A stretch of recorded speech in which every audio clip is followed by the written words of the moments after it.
Hi friends, welcome to my SLV cyber Kannadiga YouTube channel. At present ಇವತ್ತೇನು ಅಂದರೆ ಒಂದು KA ವೆಬ್ಸೈಟಲ್ಲಿ ಯಾವ ರೀತಿ SDA ಮತ್ತು FDA ಜಾಬ್ಗೆ ಅಪ್ಲೈ ಮಾಡೋದು ಅನ್ನೋದನ್ನ ಈ ವಿಡಿಯೋದಲ್ಲಿ ತೋರಿಸ್ಕೊಡ್ತಾ ಇದ್ದೀನಿ. ಓಕೆ, ಅಟ್ ಪ್ರೆಸೆಂಟ್ ಫ್ರೆಂಡ್ಸ್, ಈಗ ಯಾವ ರೀತಿಯಾಗಿ ಆ KA ವೆಬ್ಸೈಟ್ ಅನ್ನೋದನ್ನ ಓಪನ್ ಮಾಡಬೇಕು ಮತ್ತು ಅದು ಯಾವ ರೀತಿ SDA ಮತ್ತು FDA ಜಾಬ್ನ ಅಪ್ಲೈ ಮಾಡಬೇಕು ಅನ್ನೋದನ್ನ ಈಗ ತೋರಿಸ್ಕೊಡ್ತಾ ಇದ್ದೀನಿ ನೋಡಿ. ಅಟ್ ಪ್ರೆಸೆಂಟ್ ಈಗ ನೀವು ಕ್ರೋಮ್ ಅಥವಾ ಬ್ರೌಸರ್ನ ಓಪನ್ ಮಾಡಬೇಕಾಗುತ್ತೆ. ಈ ಥರ KA ಅಂತ ಸರ್ಚ್ ಮಾಡಿದ ತಕ್ಷಣ ನಿಮಗೆ ಈ ಥರ ಒಂದು ಲಿಂಕ್ ಬ್ರೌಸರ್ ಕಾಣಿಸುತ್ತೆ, KA ಹೋಮ್ ಅನ್ನೋದು. ನೀವು ಫಸ್ಟ್ ಅದ್ರ ಮೇಲೆ ಕ್ಲಿಕ್ ಮಾಡಬೇಕಾಗತ್ತೆ. ಅದರ ಮೇಲೆ ಕ್ಲಿಕ್ ಮಾಡಿದ ನಂತರ ನಿಮ್ಗೆ ಈ ರೀತಿಯಾದ ಇಂಟರ್ಫೇಸ್ ಆಗಿ ಓಪನ್ ಆಗುತ್ತೆ. ಇದು ಅಫಿಷಿಯಲ್ KA ಅವರ ವೆಬ್ ಪೇಜ್ ಆಗಿರುತ್ತೆ.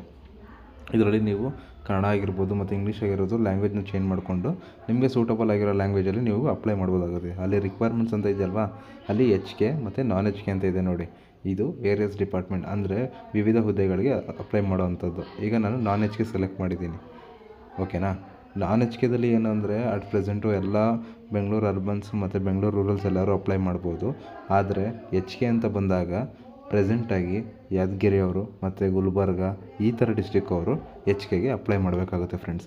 ಆದರೆ ಇದು ಅಪ್ಲೈ ಮಾಡೋಕ್ಕಿಂತ ಮುಂಚೆ ಸೂಟಬಲ್ ರೀಸನ್ ಏನು ಅಂದರೆ ಎಲ್ಲ ಆಧಾರಲ್ಲೂ ಕೂಡ ಎಲ್ಲ ಡಾಕ್ಯುಮೆಂಟ್ಸಲ್ಲೂ ಕೂಡ ಅವರ ಅಡ್ರೆಸ್ಸು ಯಾದಗಿರಿ, ಗುಲ್ಬರ್ಗ ಇಂತಹ ಅಡ್ರೆಸ್ಸೇ ಆಗಿರಬೇಕಾಗುತ್ತೆ ನೋಡಿ. ಈಗ ನಾನು ಅಫಿಷಿಯಲ್ ನೋಟಿಸ್ ತೋರಿಸ್ತಾ ಇದ್ದೀನಿ. ಇದರಲ್ಲಿ ಪ್ರಥಮ ದರ್ಜೆ ಸಹಾಯಕರಿಗೆ ಎಷ್ಟು ವೇತನ ಇದೆ, ಅವ್ರಿಗೆ ಎಷ್ಟು ಸಂಬಳ ಇದೆ ಮತ್ತು ಎಷ್ಟು ಹುದ್ದೆಗಳು ಖಾಲಿ ಇದೆ ಅನ್ನೋದನ್ನ ಈ ವಿಡಿಯೋದಲ್ಲಿ ತೋರಿಸ್ತಾ ಇದ್ದೀನಿ ನೋಡಿ.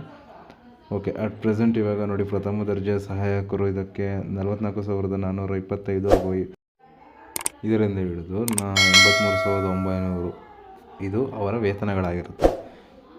ಓಕೆ, ಜೂನಿಯರ್ ಪ್ರೋಗ್ರಾಮರ್ ಆಗಿರ್ಬೋದು ಮತ್ತು ಸಹಾಯಕ ದರ್ಜೆ C ಆಗಿರ್ಬೋದು, ಗ್ರೂಪ್ C, ಗ್ರೂಪ್ D ಆಗಿರ್ಬೋದು ಮತ್ತು ಸಹಾಯಕ ಲೆಕ್ಕಿಗ ಆಗಿರ್ಬೋದು, ಇದು ಎಲ್ಲ ಪೋಸ್ಟ್ಗೂ ಕೂಡ ಅರ್ಜಿಗಳು ಹಾಕ್ಬೋದು ನೀವು. 30/11/2025 ಡೇಟ್ ಎಕ್ಸ್ಟೆಂಡ್ ಆಗಿದೆ. ಆದಷ್ಟು ಎಲ್ಲರೂ ಅಪ್ಲೈ ಮಾಡಿ. ಓಕೆ ಫ್ರೆಂಡ್ಸ್, ಇದಾಗಿತ್ತು ಈಗ ವಿಡಿಯೋ. ಇದರಲ್ಲಿ ಇನ್ನೂ ಏನು ಅತ್ಯಂತ ಡಾಕ್ಯುಮೆಂಟ್ಸ್ ಏನೇನು ಬೇಕು ಅಂದರೆ ಲೈಕ್ ಆಧಾರ್ ಕಾರ್ಡ್ ಆಗಿರ್ಬೋದು, ಇನ್ಕಮ್ ಆ್ಯಂಡ್ ಕ್ಯಾಸ್ಟ್ ಸರ್ಟಿಫಿಕೇಟ್ ಆಗಿರ್ಬೋದು, ಒಂದು ಫೋಟೋ, ಒಂದು ಸಿಗ್ನೇಚರ್ ಆಗಿರ್ಬೋದು ಮತ್ತು ಆಧಾರ್ ಕಾರ್ಡ್ ಪ್ರತಿ ಆಗಿರ್ಬೋದು. ಇದರ ಜೊತೆಗೆ ಎಲ್ಲ ರೀತಿಯ ಡಾಕ್ಯುಮೆಂಟ್ಸು ಇರಬೇಕಾಗುತ್ತೆ. ಕ್ವಾಲಿಫಿಕೇಷನ್ ಆಗಿರೋ ಡಿಗ್ರಿ, ಪ್ರತಿಯೊಂದು ಸೆಮ್ ಮಾರ್ಕ್ಸ್ ಕಾರ್ಡ್, ಇದೆಲ್ಲ ಕೂಡ ಅರ್ಹತೆ ಆಗಿರುತ್ತೆ. ಯಾವ ರೀತಿ ಅಪ್ಲೈ ಮಾಡೋದು ಅನ್ನೋದನ್ನು ಕೂಡ ತೋರಿಸ್ತಾ ಇದ್ದೀನಿ ನೋಡಿ. ಈ ರೀತಿಯಾದ ಲಾಗಿನ್ ಕ್ರೆಡೆನ್ಷಿಯಲ್ ಪೇಜ್ ಓಪನ್ ಆಗುತ್ತೆ. ಇದರಲ್ಲಿ ನೀವು ಯಾವ ರೀತಿ DG ಲಾಕರ್ ಮುಖಾಂತರ ಫಸ್ಟ್ ರಿಜಿಸ್ಟರ್ ಮಾಡ್ಕೊಳ್ಳಿ. ಅದಾದಮೇಲೆ ನೆಕ್ಸ್ಟ್ ಲಾಗಿನ್ಗೆ ಹೋಗಿ, ಲಾಗಿನಲ್ಲಿ ನಿಮಗೆ ಪರ್ಸ್ನಲ್ ಡೀಟೇಲ್ಸ್ ಅನ್ನೋದನ್ನ ಕೇಳುತ್ತೆ. ಫಸ್ಟು ನೋಡಿ, ಈ ಥರ DG ಲಾಕರಲ್ಲಿ ಫಸ್ಟು ನೀವು ರಿಜಿಸ್ಟರ್ ಮಾಡ್ಕೋಬೇಕಾಗುತ್ತೆ. ನಿಮ್ಮ ಆಧಾರ್ ಕಾರ್ಡ್ನ ಕೊಟ್ಟು ನೀವು ಫಸ್ಟು ರಿಜಿಸ್ಟರ್ ಮಾಡ್ಕೊಳ್ಳಿ. ಅದಾದಮೇಲೆ ಲಾಗಿನ್ ಕ್ರೆಡೆನ್ಷಿಯಲ್ ಹೋಗಿ ಜಸ್ಟ್ ಏನಿಲ್ಲ, ಒಂದು ಪರ್ಸ್ನಲ್ ಡೀಟೇಲ್ಸ್ ಕೇಳುತ್ತೆ. ಪ್ರತಿಯೊಂದು ಕೂಡ ನೀವು ಫಿಲ್ ಮಾಡಿ. ಅಪ್ಲಿಕೇಶನ್ ಪ್ರೋಸೆಸ್ ತುಂಬ ಸ್ಟೆಪ್ಸ್ ಜಾಸ್ತಿ ಇರೋದ್ರಿಂದ ತುಂಬ ಸಮಯ ಹಿಡಿಯುತ್ತೆ ಅನ್ನೋದ್ರಿಂದ ನಾನು ಜಸ್ಟ್ ಲೈಟಾಗಿ ಯಾವ್ಯಾವ ರೀತಿ ಪ್ರೋಸೆಸ್ ಇರುತ್ತೆ ಅನ್ನೋದನ್ನ ಈ ವಿಡಿಯೋದಲ್ಲಿ ಹೇಳ್ತಾ ಇದ್ದೀನಿ. ಲೈಕ್ ಪರ್ಸ್ನಲ್ ಡೀಟೇಲ್ಸ್ ಕೇಳುತ್ತೆ, ಅದನ್ನು ಫಿಲ್ ಮಾಡಿ. ಅದಾದಮೇಲೆ ಇನ್ಕಮ್ ಕ್ಯಾಸ್ಟ್ ಡೀಟೇಲ್ಸ್ ಕೇಳುತ್ತೆ, ಅದನ್ನು ಫಿಲ್ ಮಾಡಿ. ಅದಾದಮೇಲೆ ನೀವು ಯಾವ್ಯಾವ ಕ್ವಾಲಿಫಿಕೇಷನ್ ಮುಗಿಸಿದ್ದೀರಾ ಆ ಡೀಟೇಲ್ಸ್ ಕೇಳುತ್ತೆ, ಅದನ್ನು ಕೂಡ ಫಿಲ್ ಮಾಡಿ. ಅದೆಲ್ಲ ಆದಮೇಲೆ ಒಂದು ಫೋಟೋ ಮತ್ತು ಸಿಗ್ನೇಚರ್ ಅಪ್ಲೋಡ್ ಕೇಳುತ್ತೆ, ಅವೆರಡೂ ಕೂಡ ಅಪ್ಲೋಡ್ ಮಾಡಿ. ಅದಾದಮೇಲೆ ಡಿಕ್ಲರೇಷನ್ ಕೇಳುತ್ತೆ, ಪೇ ಮಾಡಿ, ಸಬ್ಮಿಟ್ ಮಾಡಿ. ಹಾಗೂ ಗೌರ್ಮೆಂಟ್ ಫೀಸು ಜನರಲ್ ಅವ್ರಿಗೆ 750 ಮತ್ತು SC ST ಅವ್ರಿಗೆ 500 ಇಷ್ಟು ಅಮೌಂಟ್ ಇರುತ್ತೆ.